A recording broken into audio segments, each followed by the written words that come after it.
ఇచ్చిన గ్యారెంటీలను అమలు చేయలేక ఇచ్చిన 420 హామీలను నిలబెట్టుకోలేక కాలయాపన చేసే ప్రయత్నాలు జరుగుతున్నాయి. ఆ కాలయాపన ఏ రకంగా జరుగుతున్నది? శ్వేతపత్రాల రూపంలో, జ్యుడిషియల్ ఎంక్వైరీల రూపంలో, ప్రజాపాలన పేరిట దరఖాస్తుల రూపంలో, డేటా ఎంట్రీ రూపంలో, ఫిజికల్ వెరిఫికేషన్ రూపంలో కాలయాపన చేస్తున్నారు. ఎందుకు ఈ కాలయాపన? ఫిబ్రవరిలో లోక్సభ ఎన్నికల షెడ్యూల్ వస్తుంది.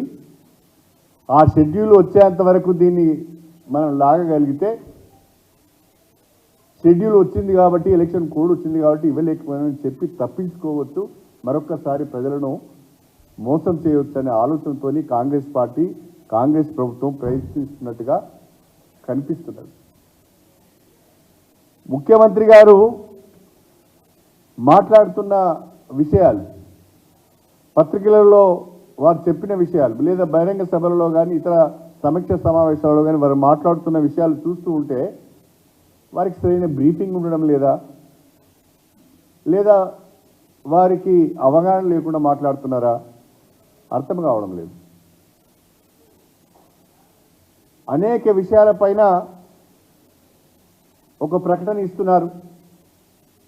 ప్రకటన ఇచ్చిన తర్వాత ఒక 2-3 రోజులకు మళ్ళీ దానిపైన సవరణ ఇచ్చే ప్రయత్నం చేస్తున్నారు. ఫార్మాసిటీని రద్దు చేస్తున్నామని ప్రకటించారు. దానితో భూముల ధరలు, ఆ ఫార్మాసిటీ చుట్టూ ఉన్న భూముల ధరలన్నీ గణనీయంగా పడిపోయినాయి. మళ్ళీ ఏ రకమైన ఒత్తిడి వచ్చిందో తెలియదు కానీ ఫార్మాసిటీని రద్దు చేయడం లేదని చెప్పారు.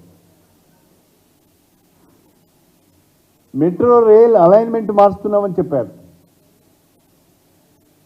అసలు మొత్తమే ఆ అలైన్మెంట్ని రద్దు చేస్తామని చెప్పారు. మళ్ళీ ఏం జరిగిందో తెలియదు కానీ అదే అలైన్మెంట్తోని మెట్రో రైలు వస్తుందని చెప్తున్నారు. ప్రగతి భవన్ను హాస్పిటల్గా మారుస్తా అన్నారు, లేకుంటే doctor B R Ambedkar skill development సెంటర్గా మారుస్తామన్నారు. కానీ ప్రగతి భవన్ను ఇవాళ మంత్రులు నివాసంగా మారింది. ముఖ్యమంత్రి గారు నాగ్పూర్కు వెళ్ళి కాంగ్రెస్ పార్టీ ఆవిర్భావ సభలో ఒక మాట మాట్లాడారు. ఈ దేశానికి అదానీ, ప్రధాని అని 2 చీడపురుగులు జరిగినాయి. అదానీ పీడ వదిలిపోయింది, ఇక ప్రధాని పీడ వదిలించుకోవాలని ఒక మాట మాట్లాడారు. కానీ హైదరాబాద్కు వచ్చిన తర్వాత అదే అదానికి ముఖ్యమంత్రి గారు రెడ్ కార్పెట్ వచ్చారు. అంటే ముఖ్యమంత్రి గారు మాట్లాడే ఒక విషయం పైన మాట్లాడుతున్నప్పుడు దానికి సంబంధించి సరైన బ్రీఫింగ్ తీసుకొని మాట్లాడాలి. ఒకసారి ముఖ్యమంత్రి గారి నోటి నుంచి వచ్చింది అంటే అది ప్రభుత్వ ఆదేశంగానే ప్రజలు భావిస్తారు. ప్రభుత్వం ఒక నిర్ణయంగానే ప్రజలు భావిస్తారు, ఒక జీవోగా భావిస్తారు, ఒక పాలసీగా భావిస్తారు. కాబట్టి మాట్లాడే ముందు కాస్తంత హోంవర్క్ చేసి బ్రీఫింగ్ తీసుకొని మాట్లాడితే బాగుంటుందని చెప్పి నేను ఈ సందర్భంగా తెలియజేస్తాను. కాంగ్రెస్